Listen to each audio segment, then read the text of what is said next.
بسم اللہ الرحمن الرحیم۔ ضرب اللہ مثلا عبدا مملوکا، مثال بیان کرتے ہیں اللہ تعالیٰ کہ ایک ایسا غلام ہے جو ملک میں ہے دوسرے کی، لا یقدرون علی شیء، وہ کسی چیز کی قدرت اور طاقت نہیں رکھتا، وَمَن رَّزَقْنَاهُ مِنَّا رِزْقًا حَسَنًا، دوسرا شخص وہ ہے کہ جس کو اللہ تعالیٰ نے رزق عطا کیا بہت ہی اچھا، فَهُوَ يُنْفِقُ مِنْهُ سِرًّا وَجَهْرًا، وہ بندہ اس رزق میں سے خرچ کرتا ہے چھپا کر بھی ظاہری طور پر بھی۔ هَلْ يَسْتَوُونَ، تو کیا یہ دونوں برابر ہو سکتے ہیں؟ الحمدللہ، تمام تعریفیں اللہ تعالیٰ کے لیے ہیں، بل اکثرهم لا یعلمون، بلکہ اکثر لوگ اس چیز کے بارے میں لا علم ہیں، جانتے نہیں۔ پچھلی آیات میں مشرکین مکہ نے کچھ مثالیں بیان کی تھیں کہ ہم جن بتوں کی پوجا کرتے ہیں وہ ہم ان کو خدا نہیں سمجھتے کہ ہمارے لیے وہی پیدا کرنے والے ہیں، بلکہ محض ہم اس لیے پوجتے ہیں کہ یہ ہمیں خدا کے قریب کر دیں گے۔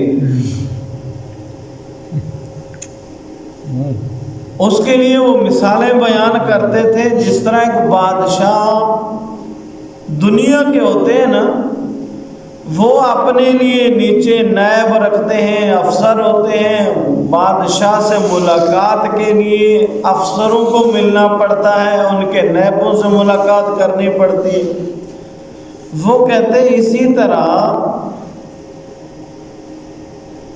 مکان پر چڑھنے کے لیے سیڑھی کی ضرورت پڑتی ہے، تو اسی لیے ہم ان لوگوں کی پوجا کرتے ہیں، یہ ہمیں خدا کے قریب کر دیتے ہیں، ہماری بات خدا سے منوا دیتے ہیں، ہماری اتنے تک پہنچ نہیں، ہم گناہ گار بندے ہیں، وہ پاک ہستیاں ہیں، اس وجہ سے درمیان سے ہمارا کام ہو جاتا ہے، باقی ہم ان کو خدا تسلیم نہیں کرتے۔ اور یہ تو قرآن مجید میں بھی آیا، مشرکین سے پوچھا جاتا زمین آسمان کس نے پیدا کی، وہ کہتے اللہ تعالیٰ نے۔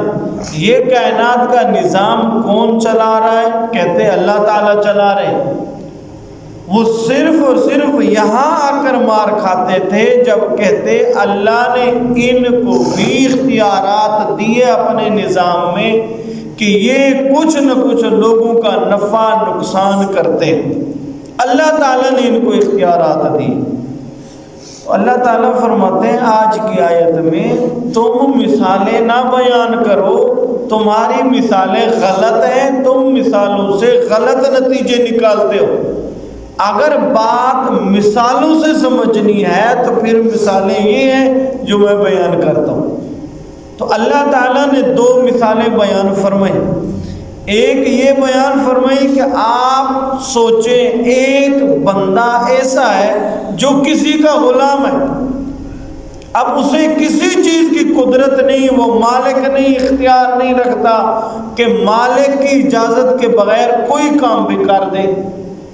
جب اس بندے کو کوئی قدرت نہیں ہے، وہ کسی چیز کا اختیار بھی نہیں رکھتا کام کرنے کا، اس کے مقابلہ میں آپ دوسرے بندے کے بارے میں سوچیں، اللہ نے اس کو رزق بھی دیا، وہ اپنے رزق میں سے جو چاہے اختیار کر لے، سارا کا سارا مال خرچ کر دے، جہاں چاہے اللہ کی راہ میں خرچ بھی کرتا ہے، چھپا کر بھی ظاہری طور پر بھی۔ تو آپ عقلی طور پر سوچیں، کیا یہ دو بندے برابر ہو سکتے ہیں؟ کبھی نہیں ہو سکتے۔ ایک غلام ہے، ایک آزاد ہے، جہاں چاہتا ہے خرچ کرتا ہے، جہاں چاہتا ہے جو چاہتا ہے تصرف کرتا ہے۔ اللہ تعالیٰ فرماتے ہیں اسی طرح اللہ کی ذات کی مثال ہے، اسی طرح اس کی مخلوق کی مثال ہے۔ آپ مخلوق میں جس کو بھی خدا کا شریک کرے وہ ہے تو مخلوق ہی، تو جو مخلوق ہے وہ اللہ کے ساتھ کیسے برابر ہو سکتی ہے؟ اصل مالک کے ساتھ برابر کیسے ہو سکتی ہے؟ کبھی بھی برابر نہیں ہو سکتی۔ جتنی مخلوق ہے ساری کی ساری خدا کی غلام ہے، اللہ تعالیٰ کے حکم کے منتظر رہتی ہے۔ جب تک جو جس چیز کا اللہ کے ہاں حکم نہ ہو، ایک ذرہ بھی کائنات کے ادھر سے ادھر نہیں ہو سکتا۔ اور یہ ہم سب کا ایمان ہے۔ جب سب کا ایمان ہے تو پھر ہم اللہ کے علاوہ غیروں کو اختیارات دیں اللہ کے مقابلہ میں، اللہ تعالیٰ فرماتے ہیں یہ صحیح نہیں۔ اب جب مشرکین کے سامنے یہ مثال بیان کی گئی تو عقل مند تھوڑا جن کے اندر تھوڑی سی بھی سوجھ بوجھ تھی وہ اس کا جواب نہیں دے سکے۔ اس لیے اللہ تعالیٰ فرماتا ہے الحمدللہ، یہ تمام تعریفیں اللہ تعالیٰ کے لیے جس نے ایسی مثال بیان کی، عقلی طور پر بھی بندے مطمئن ہو جاتے ہیں، لاجواب ہو جاتے ہیں۔ تو مطلب یہ بل اکثرهم لا یعلمون، اکثر لوگ ان چیزوں کے بارے میں علم نہیں رکھتے، وہ اللہ تعالیٰ کی صفات کے بارے میں سوچتے سمجھتے نہیں، اپنی مرضی کے ساتھ جو اختیارات جس کو دیتے رہے یہ ان کی مرضی۔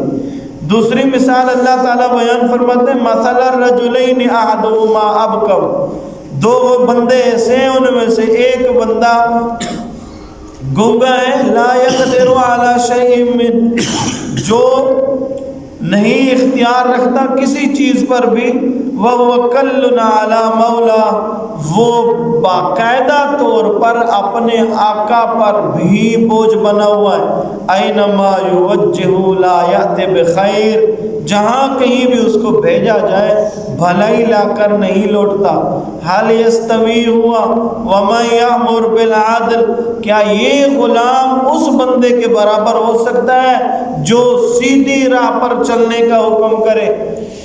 اب اللہ تعالیٰ پہلے اپنی مثال بیان کرتے اس کے بعد نبی علیہ السلام کی۔ آپ ایسے دو بندوں کا موازنہ کریں، ایک بندہ ایسا غلام ہے جو کسی چیز کے بارے میں طاقت نہیں رکھتا، جہاں کہیں بھیجا جائے وہ وہاں بھی نقصان کر کے آتا ہے۔